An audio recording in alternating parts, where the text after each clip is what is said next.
All right, guys. Welcome aboard for the Sunday night Mac Forum video chat for September 20, 2015. I hope that you enjoy what we have on the slate tonight. Got a decent amount of stuff for you after a day of football in between the game and checking out a few other things. I want to remind you, as usual, we will have our, I'm going to shut something off here real quick. We'll have our forum roundup, as usual, and a few tips and tricks, mostly related to iOS 9. As you can see, I'm using a little bit different setup today. Haven't got it exactly right, but we're working on it. Right now, the broadcast bunker's a little bit of a mess, but that's okay. We'll take care of that. I haven't got the boom set up. We should have that ready for next week. That should clear up even more of the audio. That's going to let you know what's coming up. We have our usual roundup of forum information, a few Mac, iOS 9 tips, and a Mac tip that I think probably needs to be said. So let's get right into it. First of all, welcome to our newest member, Music for LBC. Sorry if I mispronounced that. That as of about 5 minutes before showtime, that was listed as our newest member. Want to point something out to you right now as part of our forum roundup. Notice the arm flailing wildly about in midair. Danger, Will Robinson. Danger, Will Robinson. The following procedure may cause you some problems. This is why I wanted to warn people about this.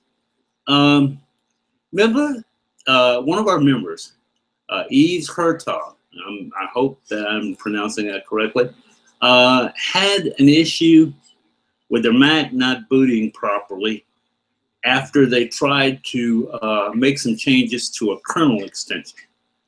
These are also known as kext files. Let me just to give you a quick summary. They were updating Ableton, had some issues, and one of the fixes that apparently was on the internet involved the USB ports on USB 3 enabled machines not functioning correctly and needing to be back down to USB 2. And apparently the fix that was suggested involved some modification of a USB-related kext file.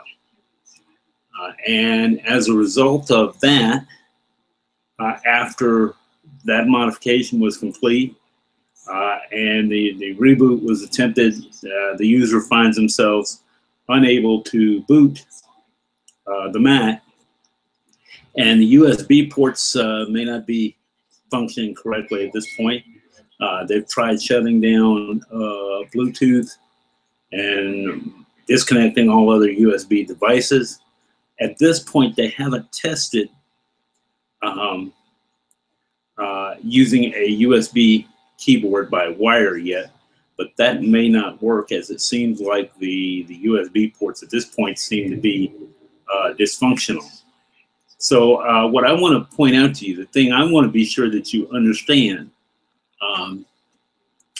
messing around with kernel extensions, and I wish that this user had thought to inquire on the forum prior to attempting this, because there might have been an easier fix for one thing, and also because one of the things that we probably would have warned them about is that monkeying around with, and don't take this as an insult to them because it's not intended that way.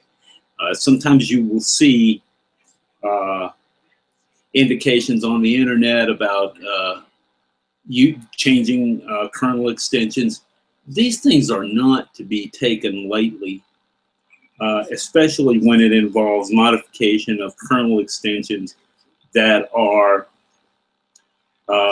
essential to the core of the OS. Those Apple provided extensions like the USB kit, the input-output kit for USB. So anytime you're thinking about making these modifications, first of all, you should always do that kind of stuff with them. It should always be a last resort. And if you decide to go forward with it, then it needs to be done not only with a backup, but with a clear indication of what the exit strategy is going to be, and some indication that you know that the exit strategy is going to work.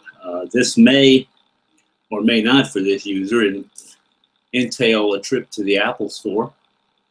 There may be some other fixes. I haven't looked at that thread extensively, but needless to say, it's caused a lot of grief for that user, and hopefully they will have that squared away in no time without a whole lot of difficulty. But I wanted to mention that because sometimes you will see modifications like this posted on the net. They look good, or they seem to enable a really good feature, and sometimes the sites do not always discuss the possibility of things going wrong. So I want to be sure that you're aware of that. If you have these kinds of kernel extension modifications and you're thinking about doing them, as I say, you need to be aware of the implications and what these things control and what could go wrong, particularly with these things that affect base operation of OS X. I think in all the years, I've been using OS X since the first public release, which goes back a long time, and I don't think I've ever had to actually modify a kernel extension to get a device working. I replaced the kernel extension as part of an iOS, as part of an upgrade, as part of an OS upgrade, where a kernel extension got replaced with a new one because Apple upgraded the OS. But in terms of me physically changing a kernel extension to get a device working, I don't think I've ever had to do that. It's not a procedure for the faint of heart, so to speak.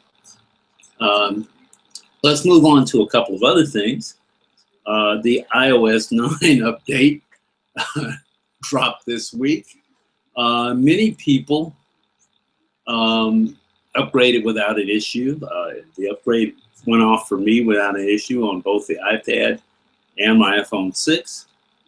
But for some people, they were having an issue with the device being stuck in with the slide to upgrade message, and you can't really complete that procedure. If you're having this issue, the folks over at 9 to 5 Mac have a procedure there that might help you. If you happen to be stuck in the slide to upgrade mode. Okay, first of all, if your device is protected with Find My Phone, okay, that may pose some additional difficulty, and you may need to contact Apple support about the best way to upgrade there. But from this, first of all, before you follow their procedure, the 9 to 5 Mac article recommends that you turn off Find My Phone before you even try the upgrade. And before you try the steps that they suggest here, certainly try turning off going into iCloud.com and removing your device from the Find My Phone function. You can replace it later after this procedure is completed. First of all, connect your iPhone or iPad to the computer and open iTunes. When you go into iTunes and look at devices, choose your device. And you may have to force restart or hold the power and home buttons for several seconds to reboot the iOS device. And this should make it visible in iTunes.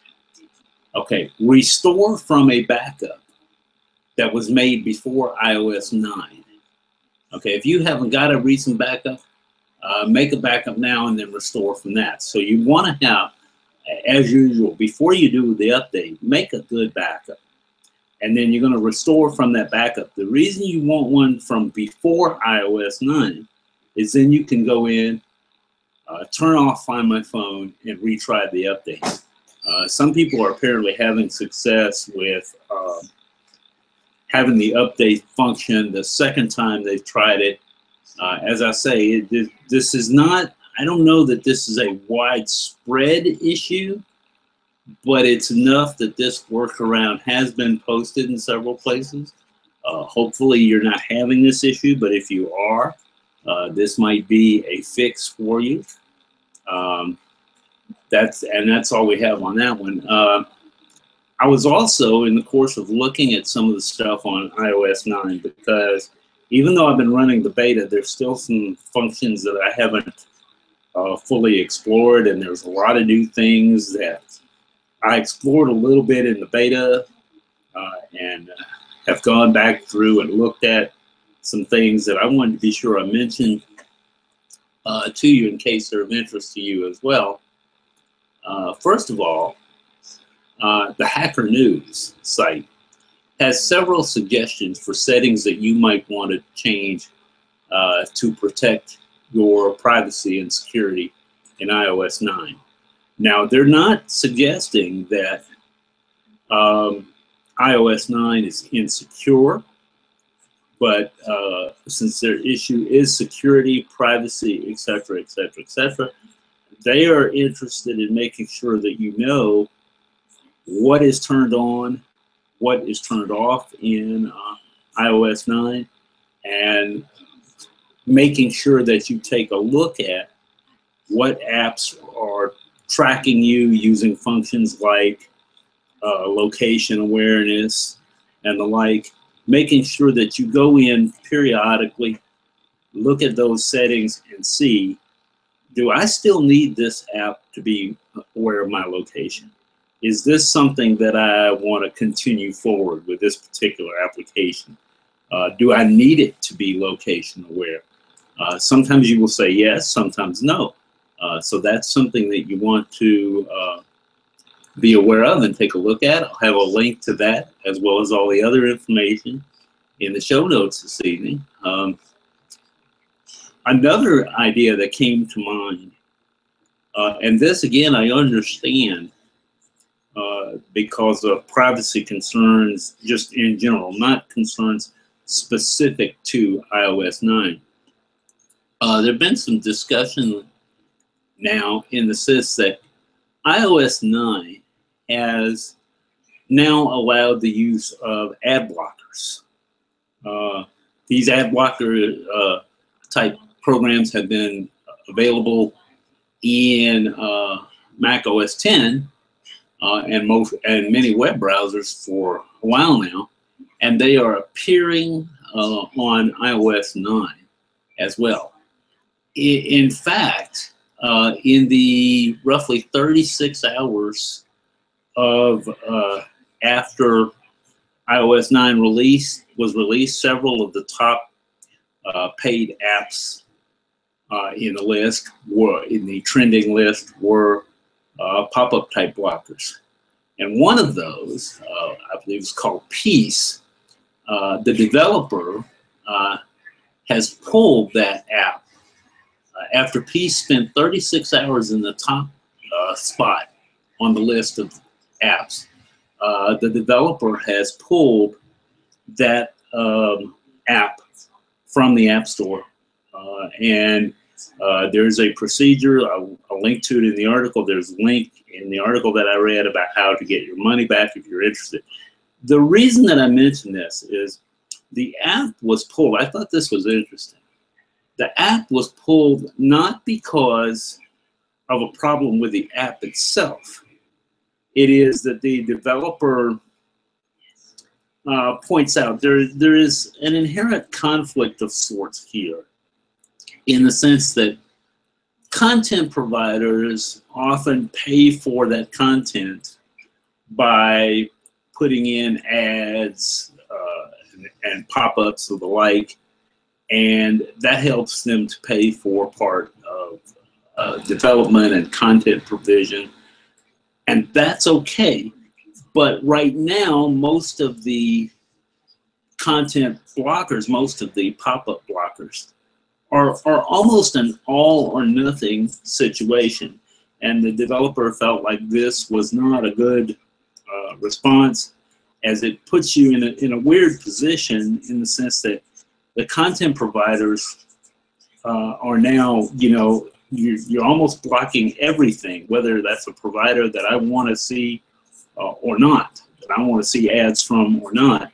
So look for more on this issue. My buddy Kirk McLaren has some comments over on his site where he talks about this and mentions that the developer raised these issues. And they're right. There is something to be said for advertisement paying for content, and the difficulty in striking a balance. I know I very rarely visit the Macworld site anymore, because there's so much in the way of auto-playing videos and pop-ups and the like that it's become somewhat annoying. And I can fully understand that if you're visiting on a cell plan with limited data, where these ads pop up before you can do anything about them, or even if you're on your Mac. I went to the Macworld website today to look at one of Kirk's Ask the iTunes Guy columns, and a video started playing in the background. I had forgotten to make some adjustments to that site for the pop-up blocker that I'm using in Safari. So I can see, and I find those things, those pop-ups, not only are they using bandwidth, which is an issue if you have a limited bandwidth plan, or if you have you're on a slower connection. I find them distracting. To be reading, about to read an article, and this big old pop-up appears, and you've got to scroll through the screen and try to find the button that closes it. Or there's a video that pops up that auto plays, and it's an ad for a car, or something completely unrelated to what you're viewing. I can see why people are wanting ad blockers. As more and more people are using them on their main computers, you can bet they're going to be using them on their cell phones. So I'll link to both those articles about that particular piece of software, because there is some interesting discussion there about the differences and the relative merits of allowing ads versus not allowing them at all. I think you're going to see, as this category of software improves, users having a little finer control, similar to what you do with some of the ad blocking software on OS X. And ad blocking, in the sense of traditional advertisement, is just part of the issue. Remember that also there's a lot of web tracking going on.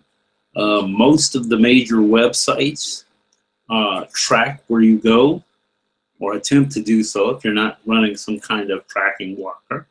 And then that information is aggregated and given out to some of their providing partners. And sometimes, and in fact many times, it's not disclosed to you beforehand who that information is being given to. So that's part of the reason why so many people are concerned about these kinds of issues. Also, I mentioned to you a minute ago that I went over to the Macworld site for the first time in about a week or two. Prior to that, I had not gone in several weeks, but this time I ran into one of Kirk McLaren's Ask the iTunes Guy columns, and in addition to some thoughts about content and playlists and how content appears in playlists, and some changes that you can make to make it appear the way you want it, he had a mention there about someone who had written to him that was having issues with music playback on their iPhone 5C. And when the issue essentially was that if you went into the music app, the first few songs would play fine, and then all of a sudden, the volume on a song would drop by half. And if you backed up to the beginning of the song, the volume would return to normal, only later to drop back down again at some point. And after some back and forth between the two of them, it appears that in this case, the culprit was the app that this particular user was using to access Facebook. And so, not that I have anything against Facebook, but I can say, if you are having this kind of an issue with music playback on your iPhone, try as a general troubleshooting procedure to shut down temporarily all your other apps that are running, that may be running simultaneously, especially now that you have multitasking enabled, and shut down the other apps and try the music playback and see if it still does the same thing. And kind of one by one, by process of elimination, see if you can figure out whether it might be one of your apps that's causing the issue. That's something that I think is always a good idea in troubleshooting. All right, and also coming from Kurt McLaren, from his website, there are some things that Kurt has talked about recently that have kind of stuck with me. I find myself sometimes channeling Kurt if I'm not careful. This time he mentioned something that I thought was kind of interesting. He went over to the Apple site, took a look at the El Capitan preview page, and that page took over 1.5 minutes on his connection to load. Other pages on Apple's site took similar amounts of time for the iPhone, the iPad, because of the graphics, the nature in which the way they load, and the speed of his connection. Now, granted, how quickly these sites load will depend in part on the speed of your connection. But let's just say that the typical rule of thumb in web development for a long time has been that pages should load in under 10 seconds because users just aren't going to stick around very long. And this is another one where people who are on slower connections, limited bandwidth, et cetera, are going to find this annoying. One of the solutions that he suggests is breaking up those pages a little bit differently so that you're loading, you may still be loading the graphics, but then I could choose which parts of it I need to load the graphics for. So if I had perhaps, he doesn't say it this way, but this is what occurred to me. If I had a list of the features and I could click on the one that was of interest to me and load the graphics for that, as opposed to loading the graphics for everything, that might speed things up. Just a couple of other things coming up this week, a couple of other tips and tricks. For your, I put up the Mac OS X warning for those of you with the kernel extension. Now here's another tidbit for iOS 9 users. I've stumbled on this one. I believe it comes from Cult of Mac. If not, I'll correct my notes when I put up the show notes. And that is, oh no, excuse me, this is another one that I believe comes from Kirk's website, from his Kirkville website. And that is, if you're looking for the shuffle function that used to be in the music app, on iOS devices.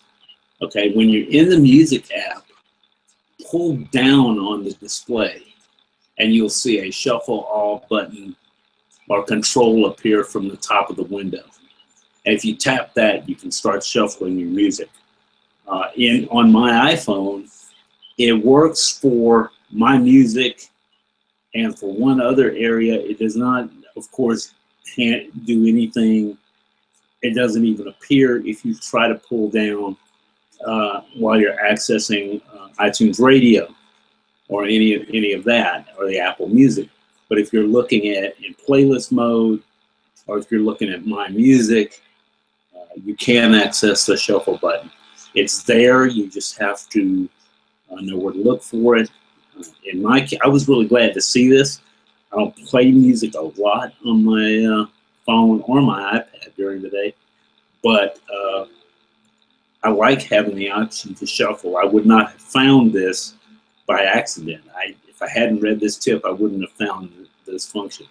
But basically what you do is you just touch right above at the top of the music app screen and slide your finger downward a little bit, and that button should appear. And that's a good one. It's one that's kind of hidden to some extent compared to what it used to be. All right, and that's enough from Kirk. I'll stop channeling Kirk now. Next up is some stuff that comes from Cult of Mac. They have on their website this weekend a lot of good iOS 9 information, from basic operation to a discussion of some of the features to some tips for interesting things that you can do or interesting features. Here's one that I had not thought of. I hadn't tried this yet because I haven't been using Siri as much lately as I did at one time. But you can have Siri remind you about something that you're looking at.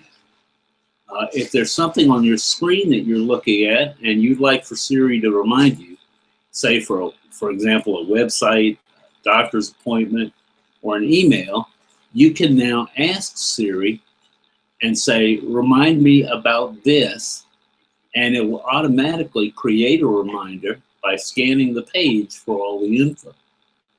So that's something that you might find handy. Another one that you might find handy in iOS 9 is if you're searching for restaurants and other vendors in Apple Maps, there's now an indicator that shows you which of those vendors accept Apple Pay.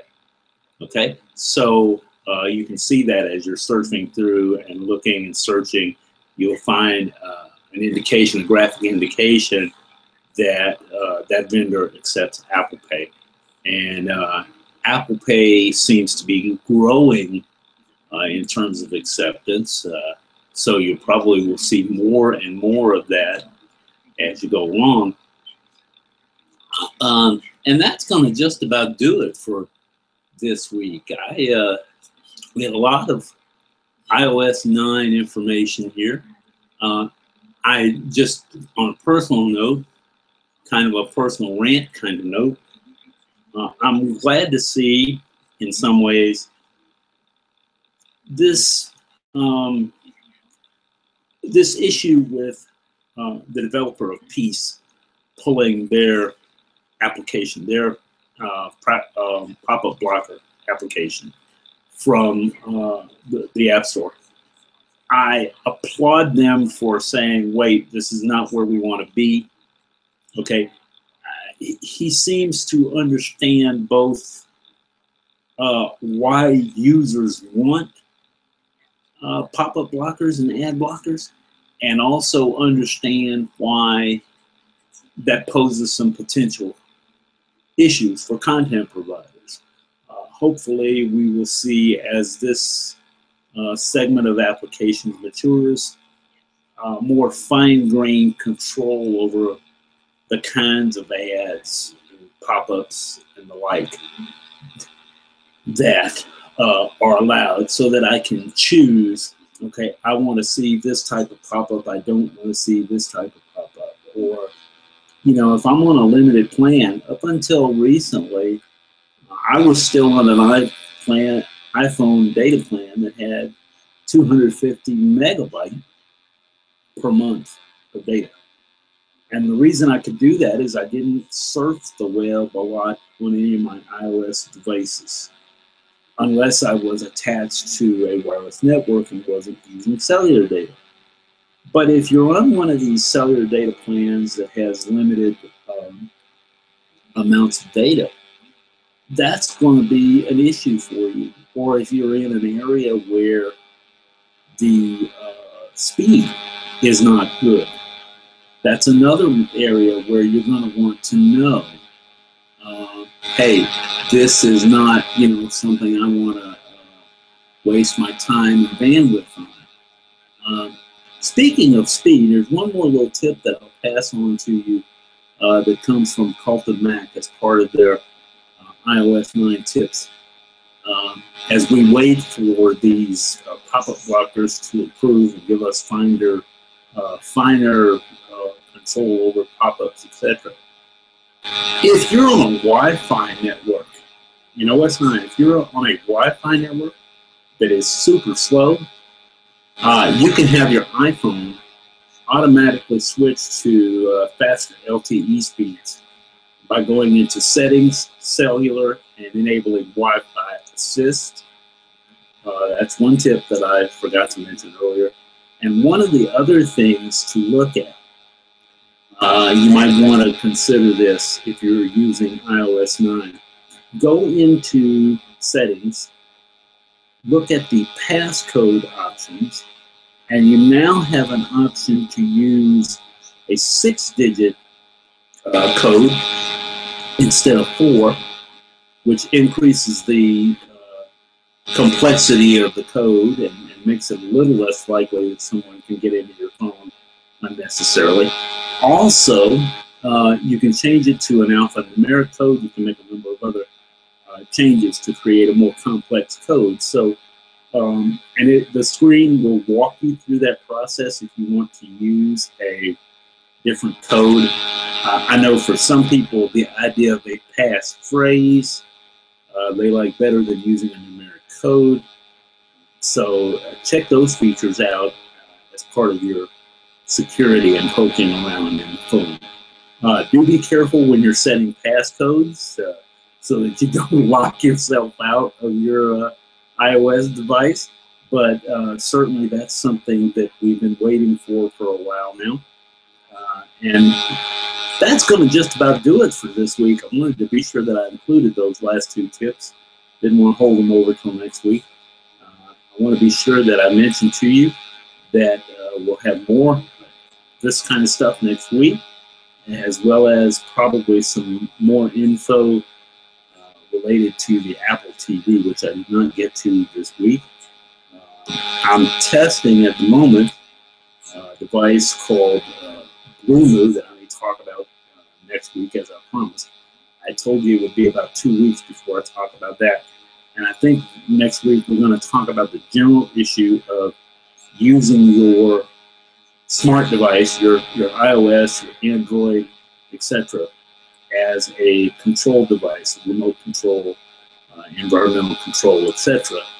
And then we may get into some specifics about the Blue, which I'm finding very interesting. But until next week, this has been Sylvester Rock, your host for the evening, aka Sly Dude on the forum. I'll see you during the coming week, and with any luck, you may start a thread that shows up on next week's show. And until then, I'll see you next week. Thank you for joining me.